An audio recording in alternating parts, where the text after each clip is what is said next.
again, we're up for the challenge. We're excited about it. Playing at Tiger Stadium has been good medicine for us. Now we've got to go out and execute and play LSU football for 4 quarters.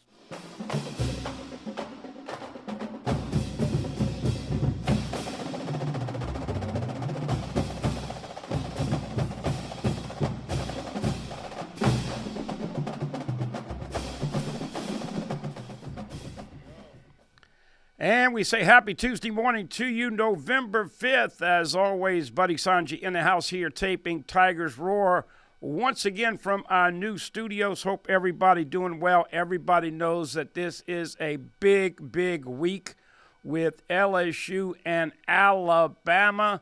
Game day coming into town. And as always, plenty of storylines to talk to you about.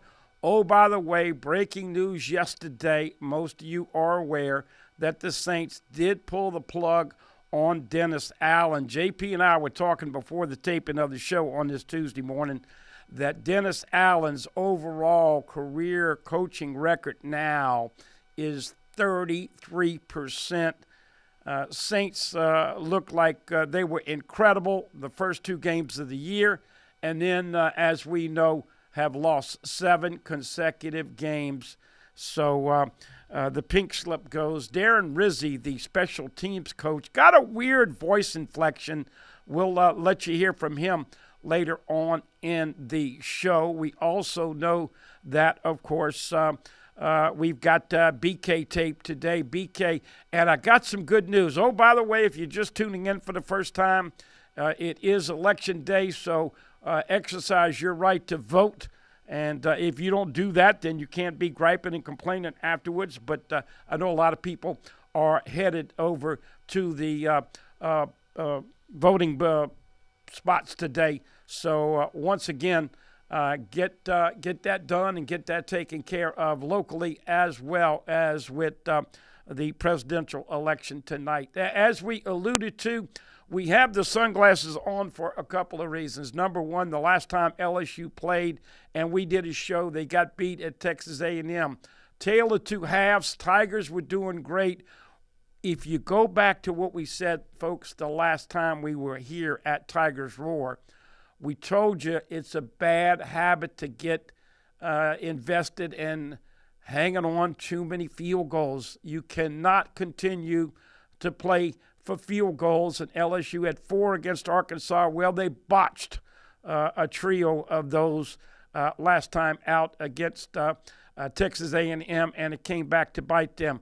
Obviously, there's been a lot made of the adjustments or those that weren't made at halftime. Look, no problem this week. Tigers got off their feet, and that open date came at a perfect time. This is the second open date that they've had. Now they finish up the season with 4 consecutive SEC games. Alabama this weekend, 6:30, it comes on ABC, 6:44 actual kick. Oh, by the way, in case you missed it yesterday, SEC announced that LSU Florida will go at 2:30 the following weekend. So Billy Napier had an excellent game plan and gave Georgia fits until DJ Lagway, their excellent true freshman quarterback, got hurt. So Florida has a brutal last 4 games of their schedule, but they are now battling a bunch of injuries. We connect the dots here. Garrett Dellinger had the tightrope surgery, so he is out for this game. All of the coaches and players that I've talked to say that this injury is 3 to 4 weeks minimum. Look, Garrett Dellinger is a big man in the 330 to 335 range, so he's out for this week. Coach Kelly said yesterday they're hoping to get him back for Florida, but I would say don't be too positive because we know it's different with everybody, but he will not go. And so now one of the things that you got to talk about, LSU wanting to get creative with the run game, and we bring in Jonathan Poche, the hardest working man over here at Pelican Sports Radio and TV. And JP, now you got a redshirt freshman in DJ Chester starting the center. Looks like, as of yesterday, Paul Mubenga, who played in the A&M game, and coming in for Dellinger.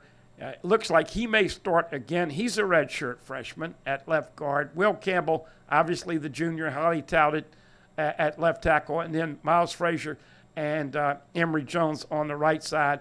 But now you got another inexperienced guys. JP, happy Tuesday to you. Hope you're doing well. And first of all, let's congratulate you and your son who had a big play, picked up a fumble and scampered 55 years. He may not be as tall as the old man, but he's faster than you. Oh, yeah. But kudos to him and East Jefferson with a big win right there at the end of the ball game against Riverdale on Friday night. Well, I certainly appreciate that, Bud, man, and a happy Tuesday to you as we tape here on Election Day from Pelican Studios. Certainly appreciate everybody here tuning in to Pelican. And if you have missed any of this episode or any Tiger Stories in the past, go to our YouTube page at youtube.com/Pelican Broadcasting and check it out. Go hit the like button, the notification, and subscription button if you haven't done so already. But, man, thanks for the shout-out. Got to give another shout-out to the East Jeff Warriors, the District 10 5A district champs this year. They fought hard. We're bounced out of the playoffs last year by half a game by the Willow School, lost out there at Willow. But let nothing up to the referees this past Friday night. Came down to the wire. It was tied 13-13. And, yes, Drew Poche, 64 yards to the house for a strip sack by Iago De Jesus. If you're in the New Orleans metro area, go to NOLA.com and click that Vote for Player of the Week in Week 9 in the prep area. Of course, Drew and Iago for their play at the end of the game. A big district win against the Riverdale Rebels. Getting to LSU, Bud, man, you'll hear from Coach Brian Kelly later on in this show. He'll talk about how all week in the off week they try to be more balanced, talk about being more balanced on the offensive side of the football, whether that's Garrett Nussmeier pulling the ball on an RPO, the wide receivers, the tight ends, the line all have to block better. The running backs have to decisively pick a cut lane and get through it and get to that second level. So it's an all-in mentality for the offense for the LSU Tigers. It does not get any easier coming off that bye, as you know, taking on the Crimson Tide from Alabama, a team that has a lot to prove. There's been a lot of talk in the last couple of weeks how this is an elimination game from the college football playoff scene, and I believe that to be true because Brian Kelly just wants to win every quarter. LSU did struggle mightily in that second half against Texas A&M for a running quarterback, and Jaden Milroe, it gets no easier. Number 4 was in the Heisman talk and having a great season again for the Crimson Tide, who, I mean, remember, just not long ago, knocked off the number 1 team in Georgia. So a very talented team. Of course, it's a night game. College game day coming to Tiger Stadium. That means Pat McAfee and Nick Saban going to be in the quad at LSU. It's going to be must-see TV. Yeah, we predicted that Nick Saban would come to Baton Rouge with game day this year. Although I was off a little bit, I thought that was going to have to actually come to fruition with LSU Ole Miss. LSU lost the opener, and that looks to be a worse loss as we get through this season. Lane Kiffin made a statement this week, but LSU beat Kiffin in Carolina, but they lost to USC and Texas A&M, so they probably won 2 that they shouldn't have won, and they lost 2 that they could have certainly won. That being said, both teams 6-2. Kalen DeBoer, first time coming into Tiger Stadium. And as we said, if it's Dellinger out for the all the way to the end of the year, then you're going to have some of your backups. Tyree Adams was the first backup that was supposed to play, and he got hurt. And so the O-line, even though you have a lot of depth there, going to be leaning on some young guys with the inside run game. You mentioned Jalen Milroe. Everybody knows or should knows 4 rushing touchdowns last year. LSU could not tackle him. And we get this $64 million question as we talk some X's and O's on this Tuesday morning, JP. Brian Kelly went out of his way last year after the game to mention not once but also twice in the following press conference on Monday, recapping the game, Matt House did not put a spy on Jalen Milroe. Now, folks, if you go back to Harold Perkins' freshman year, and lo and behold, we know that was in 2022, Perk was a spy on Bryce Young, the former Heisman Trophy winner. He was fantastic. House didn't put a spy on Milroe last year, and he ate him up. And JP, right out of the gate, no more Perk, but do you put Whit Weeks or a spy on Jalen Milroe Saturday night. And what do you think that the defense at LSU and Blake Baker want to come up with? Yes, they've got to disguise. Yes, they've got to trick him. Yes, they've got to get some numbers where they can get some sacks and TFLs. But what do you think they want to do him? First thing I say is don't let him get outside. Got to have gap responsibility. Got to wrap this guy up. He's an excellent runner and hard to bring down. But do you want to make him throw the ball? Because, he's a much better runner, in my opinion, than he is thrower, although he does have a talented deep ball in his arsenal. Yeah, but I mean, I think you hit all the points right there. You want to keep the guy inside the pocket, maintain that outside, maintain control, and then absolutely keep a spy on him. You have a guy like Whit Weeks that can run sideline to sideline. He's got good speed, and he's a great tackler. So, yeah, in my opinion, absolutely have to spy Milroe. Make him throw the ball. Make the Crimson Tide offense one-dimensional. Make it a little bit easier for those secondary backs for LSU to do their jobs. Got to put pressure on him. Pressure up the middle would be best, but, any pressure will do. Of course, Blake Baker, great at dialing up exotic blitzes. Give Alabama something they haven't seen yet on tape. Get to Milroe, but keep him in the pocket. You said it. Make him a pocket passer. He's nowhere near as effective as he is to stay in the pocket, plant his feet, make an anticipation window throw, as he is to just escape in the pocket and make something happen with those incredible wide receivers outside. Talk about a guy that exploded on the screen. One of the most electric wide receivers in the nation this season was that the freshman Ryan Williams. Yeah. Got to control him. Zion Alexander's going to have his hands full, but got to flip those hips and run, bud, man, because you can't get beat over the top by Jalen Milroe. Braden Swinson, of course, Savion Jones, and all of the guys from the outside. By the way, they have officially moved Parrish Shan inside at D tackle, so Bo Davis will have 5 D tackles playing for him. Parrish Shan, number 0, 99, Gio Paez. Those two will probably start. Ahmad Bro has been outstanding as a freshman. Sean Washington has made some headway. And JVR Suggs, number 31, really good, quick first step pass rushing. Those guys inside. Deshaun Womack, I'm thinking JP Deshaun Womack. He's starting to leave his calling card a little bit. Don't be shocked if number 15 makes a big play. Would love to see that guy get a sack and force a fumble. And as we know, folks, we've started off talking about this game, but don't you love ABC? Yeah, we miss CBS and the production and the music and all the other stuff. Don't miss the 4-hour games. Don't miss Gary Danielson. Bye-bye, Gary. See you later. Sorry, not missing him at all. But I love this ABC network because you have great triple headers. And this weekend, folks, Florida, who LSU plays next weekend in the Swamp at 2:30, travels to Texas for the early bird 11 a.m. game. We like to call it, when it's in Baton Rouge, the Bourbon and Cheerios game. Georgia took care of Florida, but not until DJ Lagway got hurt. I don't think Georgia's a great team. I don't think the SEC has any great teams this year. They got a lot of good teams. Don't know if they've got a great team. Don't know that I would predict that the SEC would have a team that would win it all this year. But you got to peak at the right time, and they still have that potential. Georgia only one loss right now, the loss to Bama. And we know that they will play at Ole Miss and Lane Kiffin. Kiffin has been chirping about a lot of things, not excited and happy about the fact that Ole Miss didn't get a primetime night game.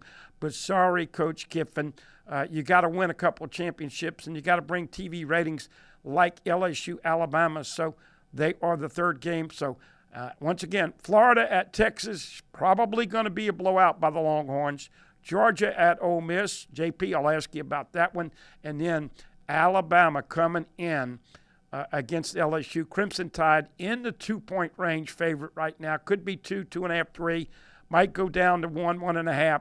But a great triple header. And I hate to admit it, JP, but I am a couch potato watching my big TV with the lazy boy on Saturday because I love me some college football. And it's hard to believe, JP, week 11. I'm firmly convinced football season is the fastest part of the year from August to December. It is a blur. Already week 11, and I know you know it because your son is getting ready to get into high school playoffs here real soon. Yeah, that's exactly right. Football season, once it starts, it's already over. We worked the Terrence Graves show out there at Southern, and, yeah, he can't believe it's already week 11 either. Of course, college football coaches don't get many weeks off. If they do have a bye week, of course, they're getting their team prepared for the next opponent, or they're hitting the trail recruiting, sending out their guys to go look at the future of the program. So, it's blowing and going right now, Bud, man. Of course, I was at the ballpark all weekend, too, with travel baseball. So, a fun time of the year. Of course, the World Series wrapped up, and you have college basketball just getting started, college baseball starting to get into practice. So, a lot to talk about, but, of course, no bigger game on the schedule this weekend. Bigger than LSU, Alabama, renewing the rivalry and what really figures to be an elimination game from that college football playoff. Coach Brian Kelly will talk about it in his press conference. He didn't like that moniker, Bud, man, but I think it adds a little fuel to the fire. Of course, a new coach in Kalen DeBoer joining this rivalry. Does he survive a 3-4 loss season in the Crimson Tide? I think he's already kind of feeling that hot seat out there in Tuscaloosa. So Brian Kelly, 3-1 now in the SEC. Quarterback he very much believes in. Got to keep him upright. Find those playmakers on the outside, and LSU has to be more balanced, run that clock, and keep Jaden Miller off the sidelines. Chew up some clock with that run game and get those dynamic running backs going early. And let them eat, Bud, man. Let them eat. All right, he's Jonathan Poche. I'm Buddy Sanji. We come back after taking a break. Hey, we'll talk about Nuss. What's LSU going to have to get from Nuss?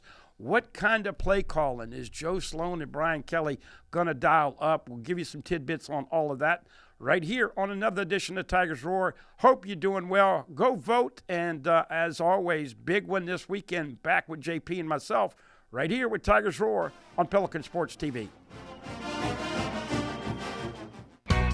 If you're ready for a new car that's designed to take you where you want to go, whenever you want to go, now's the time to find out all there is to know about the new Mazda CX-50, named an IIHS Top Safety Pick Plus award winner. Save on your new Mazda right now at Team Mazda on Airline.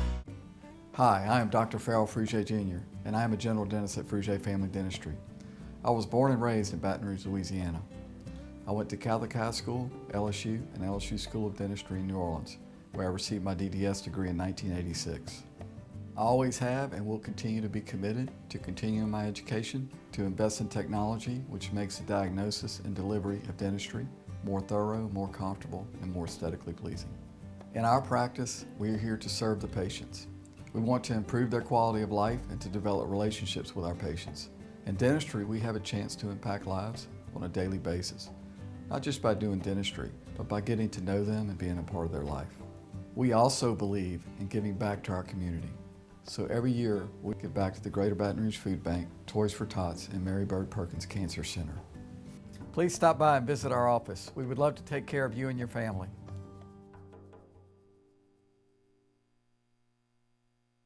Visit Treads & Care Tire Company's new location on Hooper Road in Central. Locally owned for over 50 years, Treads & Care is known for quality automotive repair and top-notch customer service. I'd like to invite you to come out and see us at our new location in Central. You can't smell it, but you can almost taste it.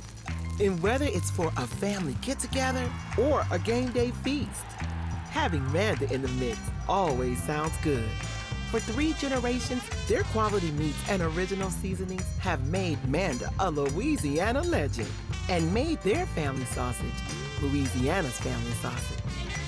Manda Fine Meats, the flavor says it all.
And we welcome you back on a Tuesday morning, talking some LSU and Alabama. We are getting back slowly but surely. You see our sign in the back, Tigers Roar. As always, we tape either Tuesday or Wednesday, depending on what's going on.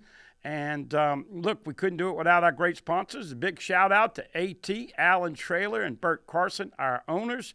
Of course, as we know, Marty and JP and everybody that does a great job providing you the shows on TV and radio. We'll be doing our radio show once again. Go to the Pelican Broadcasting app.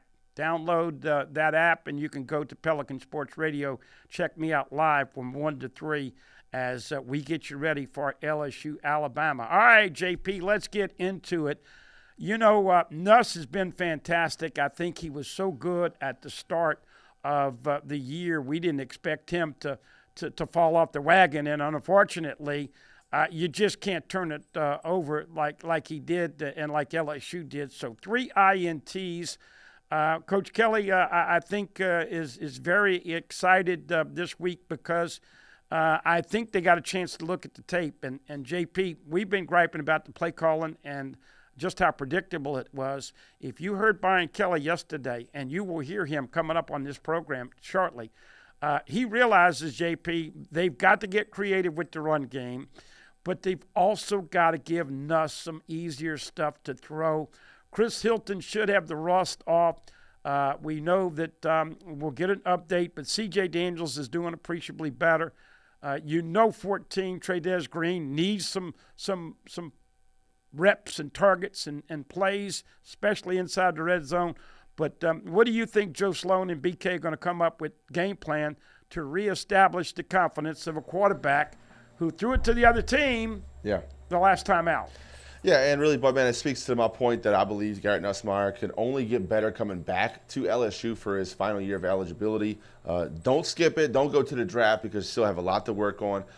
The arm strength is there. The anticipation is there. But the decision-making, Bud, man, sometimes just leaves something to be desired from Garrett Nussmeier. Look, not to knock Nussmeier. He's only had 10 starts in his football career. So, yeah, I think Coach Sloan, to answer your question, how do you get the run game creative? Look, very simply, just look at what the Saints do with Taysom Hill. Go to a power style, not with Garrett Nussmeier. I'm not trying to say he's the mule that Taysom Hill is, but work in a wildcat carry here and there. Just a little wrinkle to a run game just to get guys fired up, get that offensive line firing off the ball. Sometimes a lot of running game, it's about timing, but really it's just about will. Your will to enforce your will on the other team, move them out of the way against their will. So what are they going to do? I think they approach it as a team effort. It's got to get better on the outside.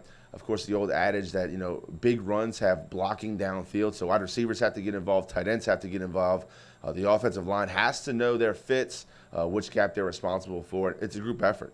It's got to be on time. The footwork between the quarterback and the running back, it all has to be flawless. They had a whole week to prepare. So there will be wrinkles in the run game, but it's really a team effort and just everybody doing their job a little bit better.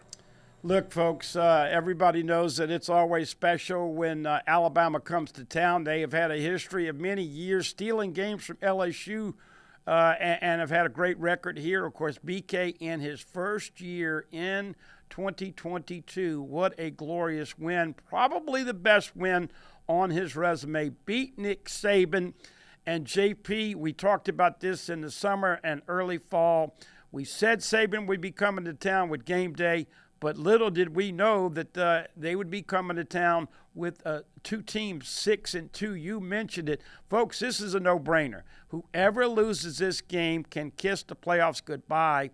And, Jim Moore used to say, playoffs, look, you got to go one game at a time. Alabama's already lost a couple.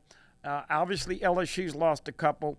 Kalen DeBoer, what do you think he tries to do as far as affecting Nussmeier?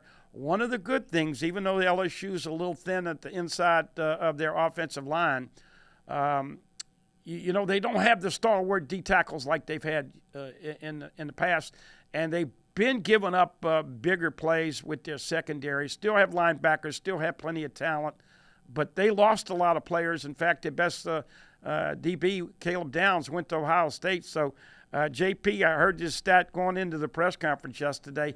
Kalen DeBoer has 39 new players on this Crimson Tide team. So, interesting to see if he'll have the Brook Trout look or if he'll come in here and and take victory from Brian Kelly. But I think it's certainly imperative. You talked about pressure. Look, I'm not buying all this stuff that Paul Feinbaum is spewing. You can say all you want about an Alabama fan. Get used to it. You're stuck with Kalen DeBoer for a few years, whether you like it or not. And you Tiger fans, you're stuck with BK. So my gut feeling is that he's going to be a lot more creative. You're going to see more utilization of their talent. And as far as the run game, they've got to get some people outside in some space. They just have not had any room to run for the most part inside. Also good to get another couple of weeks to get the toes of Caden Durham and his lower ankles and those things that have been hurting him. Good to see him. He should be close to 100% for this game Saturday night, JP. Yeah, and Kalen DeBoer hasn't experienced one thing. Saturday night in Death Valley. New to the SEC, of course, he played for a national championship last year with Washington. Really good quarterback in Michael Penix, but it's been a whirlwind so far. In the SEC, of course, they had the big game against Georgia, got that done, but then they fall to Vanderbilt. And look, it's depending on which team is going to show up. There's so much parity in the SEC. It's across the board in an NCAA, in the whole league. I don't know if it's because of the transfer portal or because of NIL, but there's just so much parity that you can get beat on any given Saturday, just like in the pros. The old expression was, any given Sunday you can go down. Well, any given Saturday could be your night to pull off an upset, go beat number one, as we've been showing this season. Of course, Oregon's right there now, but that's not an SEC team. But these teams in the SEC just beat each other up so much during the regular season that come playoff time, it's going to be tough. But LSU coming off the bye, just like Alabama, time to get healthy. And, it's going to be Saturday night in Death Valley. I think the Crimson Tide is going to have to get creative, try to steal some points from LSU because they've proven it time and time again. That team is just different at nighttime in that stadium in front of those crowds. Everybody's been drinking all day. Everybody's raucous. Everybody's rowdy. And those lights get to flickering and going off, and it gets dark, and the music starts playing, and Garth Brooks comes on. Everybody's amped up to the max. And the Crimson Tide's going to have to deal with that. And I don't know how first-time head coach Kalen DeBoer, who's never done it, is going to handle that situation for his team. All right, folks, without further ado, we're going to let you hear from BK. We'll give you more tidbits about LSU and Alabama. How about them Aggies? They beat LSU because of Tommy Moffitt, but they got taken out back this past weekend by South Carolina, so no longer do the Aggies lead the SEC. There are 5 teams in the conference right now with 1 loss. That tiebreaker rule is going to get utilized later on. Here is Brian Kelly with the media out at LSU yesterday afternoon on his standard Monday press conference, getting you ready for LSU and the Crimson Tide Saturday night.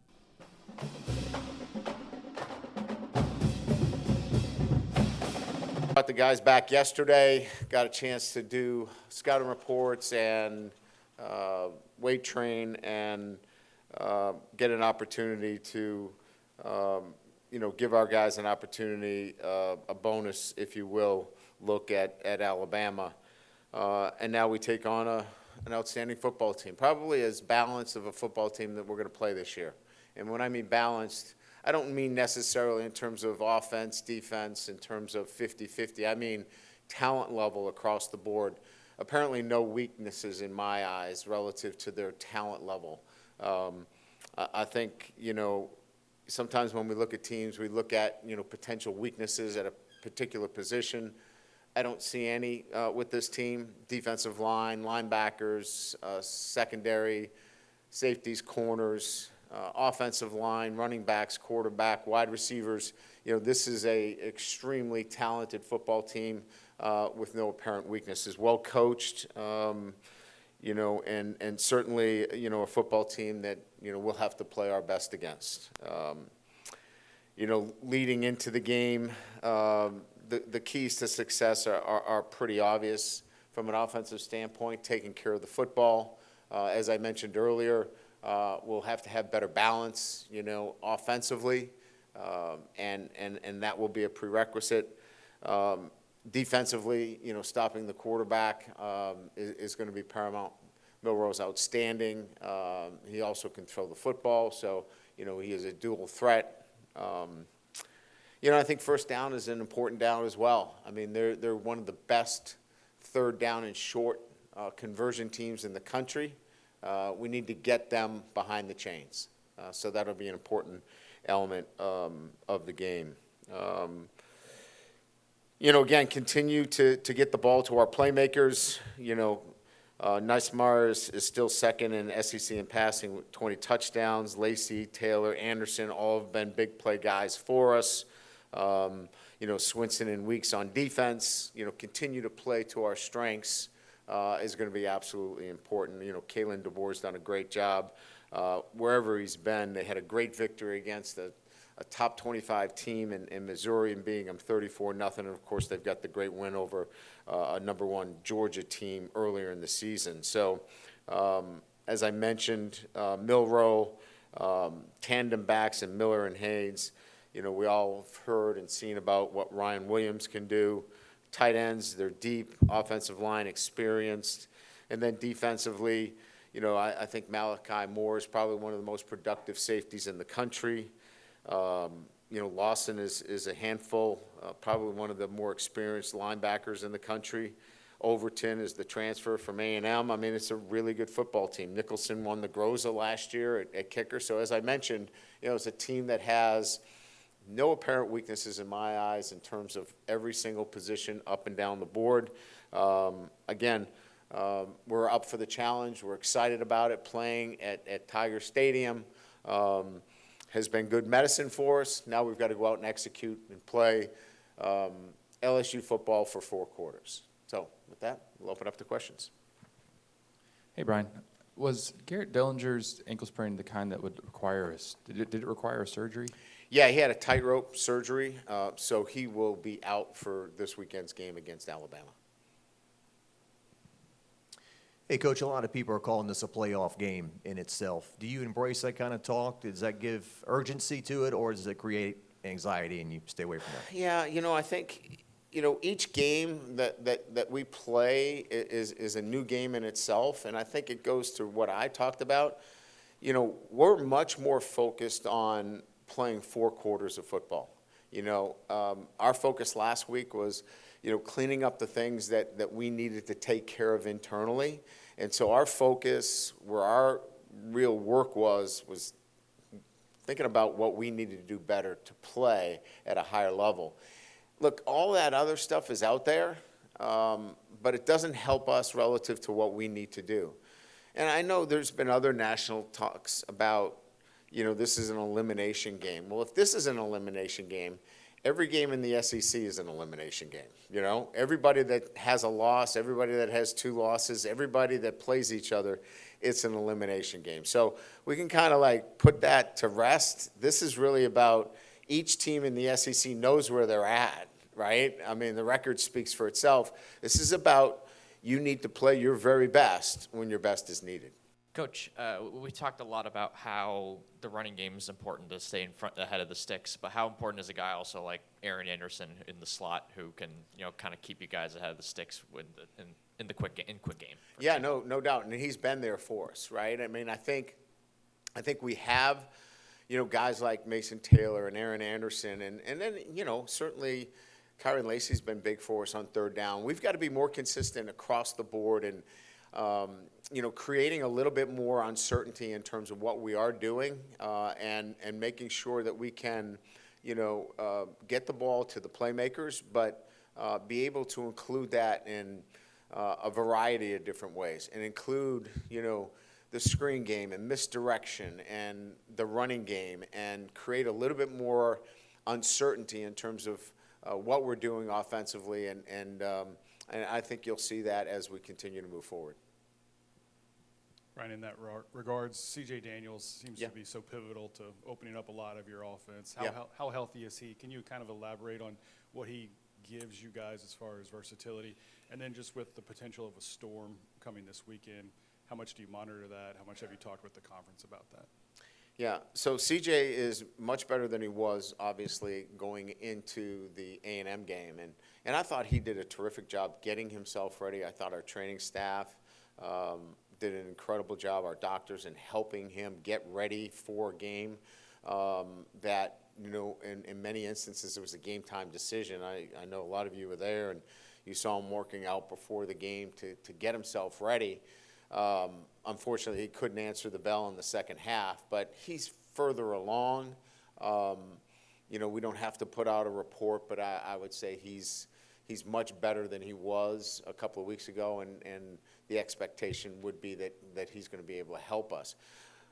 Goodness, I mean, there's so many things to consider going into, you know, the Alabama game. The one thing I didn't have to think about, I thought, was, you know, another storm coming. But as we get closer to game time, probably tomorrow, we'll probably have to look a little bit closer at the weather situation, but is definitely on the list now.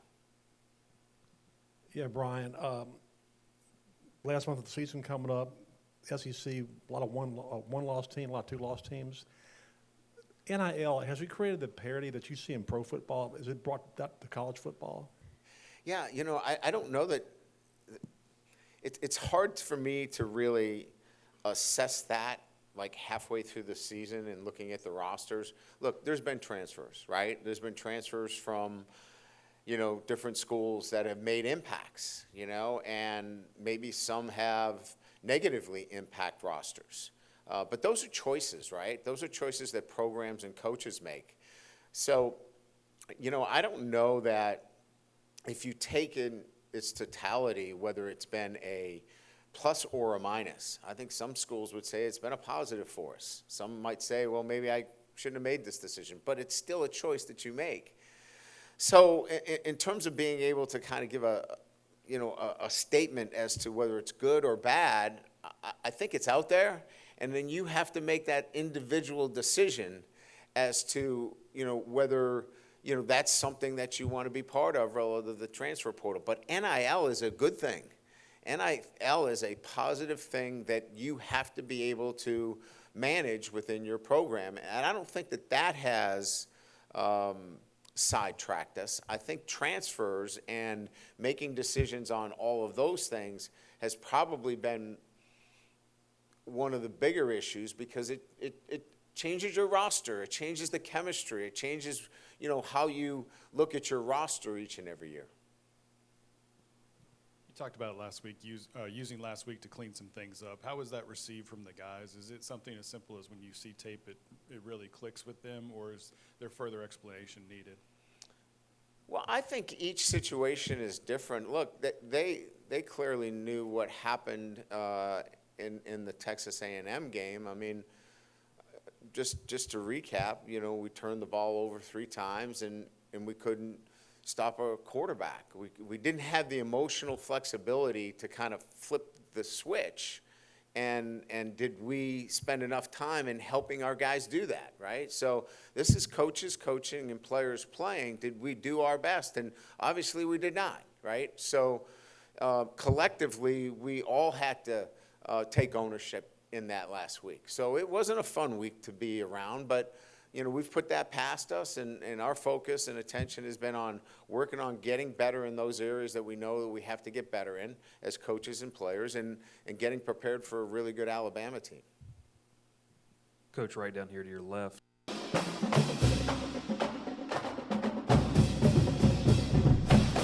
All right, BK talking about NIL is good. Oh, by the way, just a little tidbit for you fans. A bunch of recruits, including the #1 player in the country, Bryce Underwood. He is solid to LSU, and a ton of commitments, a ton of 26 players for the next signing year.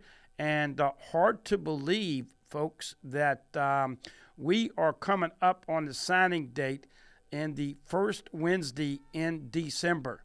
So it is going to be interesting to see if LSU can continue to do a great job with finishing up on this 2025 class. But remember, you've got to make LSU and Tiger Stadium the toughest place to play in the country. You've got to simulate and duplicate what happened 2 years ago when LSU beat Alabama and Saban in overtime, going for 2. We'll see if BK and Joe Sloan in the offensive brain trust can be a lot more creative. Can they hit up on the deep ball? Can you hook up with some vertical passing? Can you get Alabama behind the chains? First and second down, you want to put Alabama in long. Got to tackle a lot of things you got to do to get the victory. We come back with more on a Tuesday edition of Buddy Sports Talk later on the radio. But right now, folks, Tigers Roar, JP, Jonathan Poche, and myself, Buddy Sanji, more on Tigers Roar right here on Pelican Sports TV when we come right back.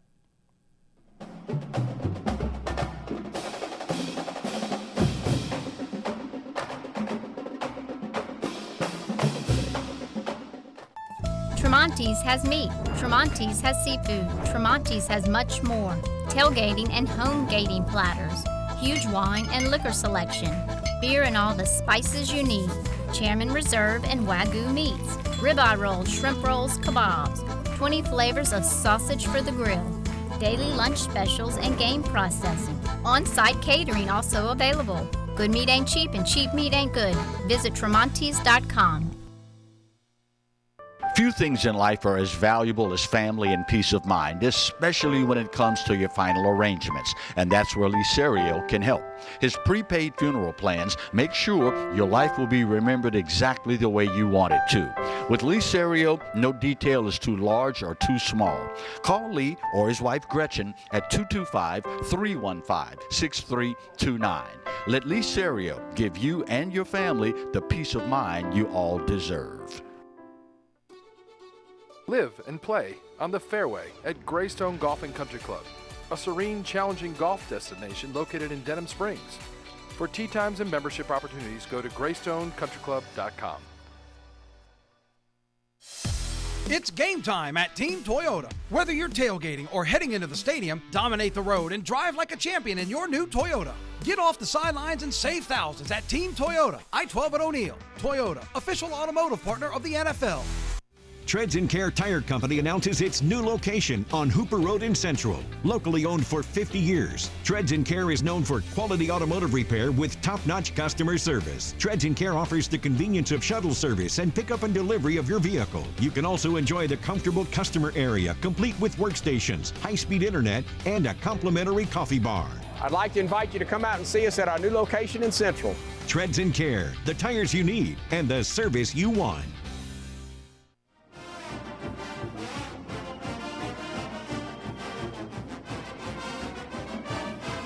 And we hope all of you are doing well on this Tuesday morning. You'll be seeing this show tomorrow night at 8 o'clock on the Pelican Sports TV. Of course, as always, Jonathan Poche and yours truly, Buddy Sanji, in here. Look, so much national publicity about Election Day today, but as we get into the back end of the week, I'm no Pat Shingleton or weather guy, but all my insiders tell me that Rafael will probably not be any impact to us here in the Baton Rouge area, but you certainly want to monitor. It does seem like it is going to decrease its potency when it gets into the Gulf and with wind shear and some other things. But the last thing you want, and there has never been a hurricane landfall at this time of year, so you feel good about that. JP, looking at the overall view of college football, look, we've been talking about this all year long. And, you know, we talk about pressure on Kalen DeBoer. We talk about pressure on Brian Kelly in the SEC. James Franklin gets beat at home to Ohio State. He's lost like 9 straight to Ohio State. He's 1-14 against the top 5. Horrible play calling inside the red zone. It really is amazing how important and crucial it is when you get in there. And once again, JP, I don't want to see LSU kicking 3 and 4 field goals. You got to score touchdowns to beat Alabama. But James Franklin laid an egg again. Oregon, to me, the last month looks like they've been the best team in the country. But Dan Lanning, as we know, is a guy that's well-versed. Coach with Kirby Smart, excellent coach, excellent recruiter. But your top 3 or 4 teams that you've seen on college Saturdays. Yeah, I've liked Texas. I thought they were very deep, especially after they lost Ewers, and Arch Manning just stepped right up and was able to fill his shoes. Obviously, Georgia's very good. Oregon, I agree, does look like the best team in the nation right now. Very talented on the outside. Great quarterback in Daniel. Penn State, absolutely. I mean, when are you going to beat Ohio State? When is it going to happen? I mean, you were the number 3 ranked team at home taking Ohio State. Couldn't get it done. Wasn't even a whiteout game, Bud, man. I mean, what does Penn State, what else do they have to look forward to besides that rivalry against Ohio State? You can't get it done. It's almost like, if not now, then when? Of course, James Franklin, who they love up there at Penn State. But, yeah, very tough loss. Of course, I also like the SEC front runners, of course, in Alabama and LSU. If they ever piece things together, I think they're legitimately a top 10 team. But look, there's so much parity this year, Bud, man. Great season to have the 12-team playoff. Quarterback play is going to absolutely carry teams to the end. So I'm looking at who has the best quarterbacks in the league. I like Texas. I like Oregon. Like LSU. Like Georgia. Ohio State, I got to see a little more out of them defensively. But, yeah, I think those are my top 5 going in to the back half of the season. Carson Beck throws 3 INTs against Florida. By the way, Billy Napier, let's give him a little credit. Yours truly thought that they would win 4 games for the whole season. They've got a chance to win 5 or 6 now as they will get clobbered this weekend at Texas. Georgia at Ole Miss. This is a perfect game for Lane Kiffin to show people. And everybody knows in the offseason, Ole Miss pushed all the chips into the middle of the poker table, bought all those defensive players. Yep, I said it, B-O-U-G-H-T, bought all those players in the transfer portal. That's what's going on right now. Ohio State spent $13 million. Ohio State still has 1 loss. Ole Miss spent a bunch of money. But do you give Lane Kiffin and the folks in SIP are they going to be popping up some popcorn with a victory, or does Georgia go in there and physically dismantle Jackson Dart and the Ole Miss offense? There you go, Bud. Man, now you can hear me. If you have to ask my opinion, I think Ole Miss gets beat up this weekend by a very physical Georgia team that wants to impose their will and prove that they're still one of the top teams in the nation going in their back stretch of the schedule. LSU was able to really handle them up front. I'm talking about the Rebels, and I think Georgia will do the same. Georgia, very big offensive line. They'll be able to move some bodies around, get some running lanes, and really set up that play action for Carson Beck. Did throw 3 interceptions last year. I still think he's one of the best quarterbacks in the country. Of course, very talented wide receivers out there in Georgia. So don't think – look, even though he was crying about the LSU late game and how Ole Miss can't get a night game and how much it helps these teams and, crying and complaining, it's not going to matter. Ole Miss going down. Georgia just too powerful, be able to run the ball at will, get 4 or 5 yards of carry, and then set up that play action. Ole Miss – look, you can pay for players, but that don't mean they buy in and want to lay it on the line for the Rebels. So I think Georgia, that's a dynasty Kirby Smart has built over there. So still has something to prove, and I think they're going to beat up on the Rebels this weekend.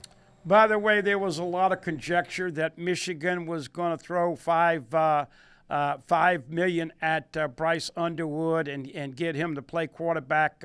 Bryce Underwood is solid to LSU. LSU had negotiated a deal with him. It's not about NIL. It's not about getting paid right now. He just saw Jaden Daniels and Joe Burrow play on Monday night. And, folks, those 2 quarterbacks changed their life by coming to LSU as transfers. And we know Burrow is making $55 million a year, and we know that Jaden Daniels has got a chance to be Rookie of the Year. And so if you look at the Michigan offense, you look at their interim coach, Sharon Moore, and you look at what they do, which is running the ball right up the gut and struggling throwing the ball. So, but the key is not just getting Underwood. You got to get more defensive players than JP. One of the things I want to see Brian Kelly and his staff do recruiting is, let's be honest, folks, if you got a wish list for Christmas, because it is December when LSU signs these kids, first of all, you got to get a running back that can take it to the house. I'm watching Ohio State with Judkins and Henderson, and LSU's got to get a breakaway running back that is not just good but is great. Really haven't had a first-round running back since 2019 with Clyde Edwards-Helaire, so you got to get some depth there. They're bringing in Harlan Berry and a kid from Alexandria, but JP, LSU's got to get better at running back. Mason Taylor possibly could be leaving after this year as a junior tight end, so you got to continue to supplement at tight ends. Of course, we know Bo Davis and Kevin Peoples are doing a great job bringing in edge rushers with Peoples and Bo Davis with the D linemen, Blake Baker with the linebackers. But JP, the safety play, and I'm not trying to personally embarrass anybody, but holy cow, when you put that tape in against Texas A&M, the safeties have got to play better, and that means coming up to support the run and tackling and wrapping up, but it also means eliminating that deep ball. And in college, if you get beat and you don't have help over the safety top, tackle that guy, because 15 yards is a lot better than 6 points. Of course, in the pros, it's a spot foul. But we know safety plays got to be better, JP, if they're going to beat Alabama, and that starts with Major Burns and the rest of those guys. Sage Ryan, Jordan Gilbert. I'd love to see Deshaun Spears grow up and learn the defense and play a little bit more. I think he's physically their best safety.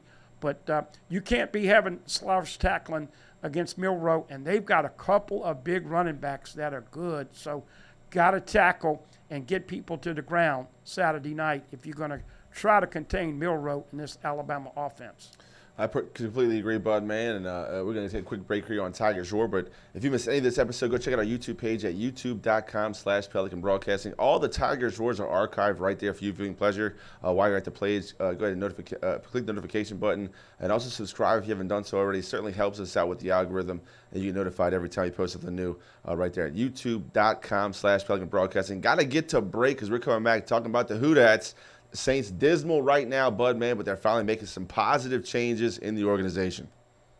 All right, JP, as always, come right back, folks. We'll talk about the Saints and what direction they're going to head as we take our final break here on Tigers Roar, right here on Election Day, November the 5th, Tuesday, right here on Pelican Sports TV.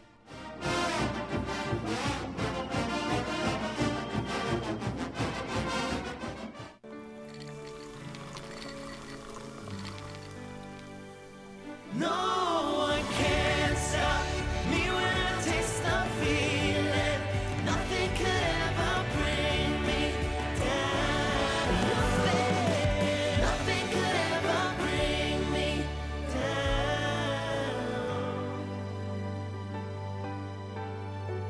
Taste the feeling.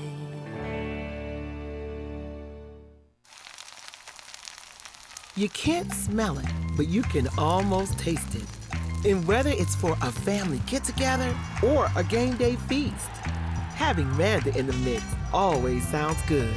For 3 generations, their quality meats and original seasonings have made Manda a Louisiana legend and made their family sausage Louisiana's family sausage. Manda Fine Meats, the flavor says it all.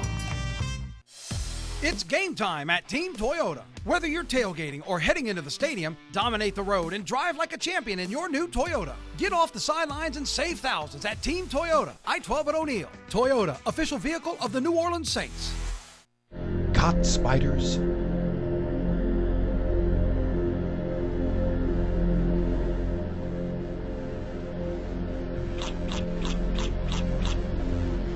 Premier Pest Services. Live and play on the fairway at Greystone Golf and Country Club, a serene, challenging golf destination located in Denham Springs. For tee times and membership opportunities, go to greystonecountryclub.com.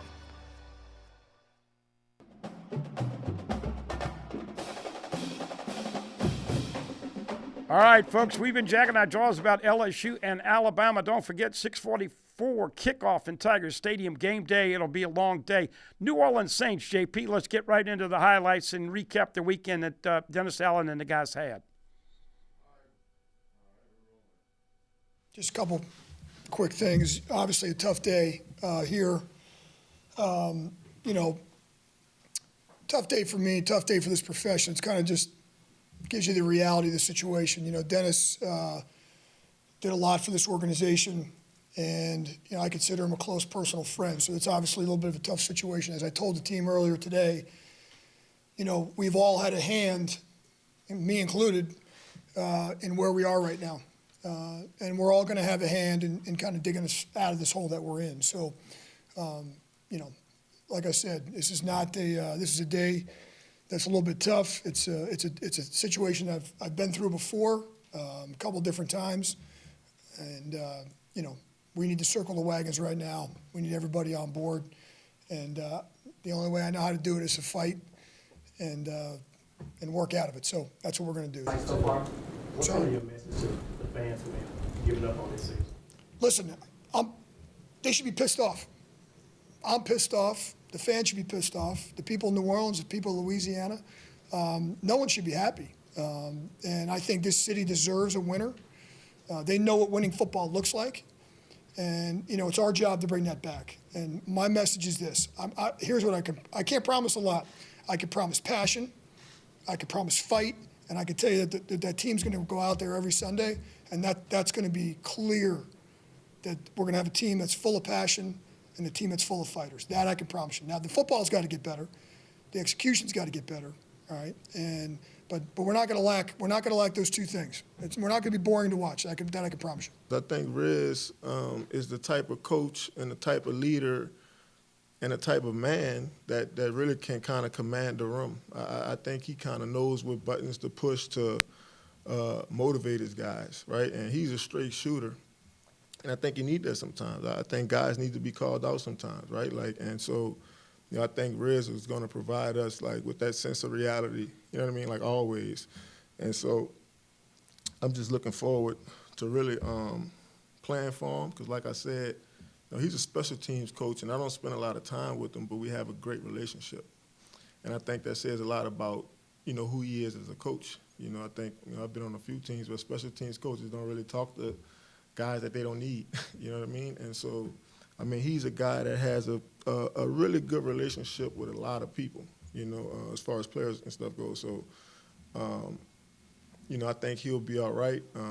And, you know, on another note, like this is an opportunity for him, too, to kind of make his mark and show the rest of the league that he can kind of command the team and, you know, push those guys in the right direction. This city deserves winners.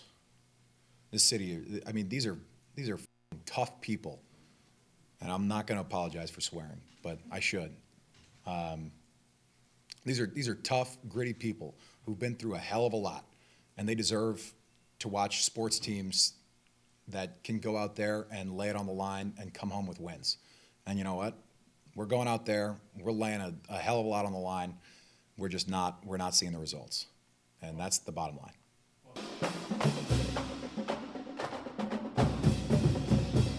Passionate with the coach and the players. JP, I'll let you wrap this puppy up. Final segment here, telling everybody goodbye.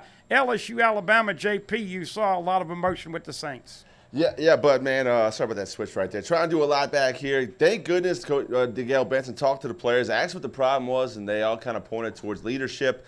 Dennis Allen, no other coach besides two in the history of NFL had more opportunity to lose games than Dennis Allen. So the proof is in the pudding.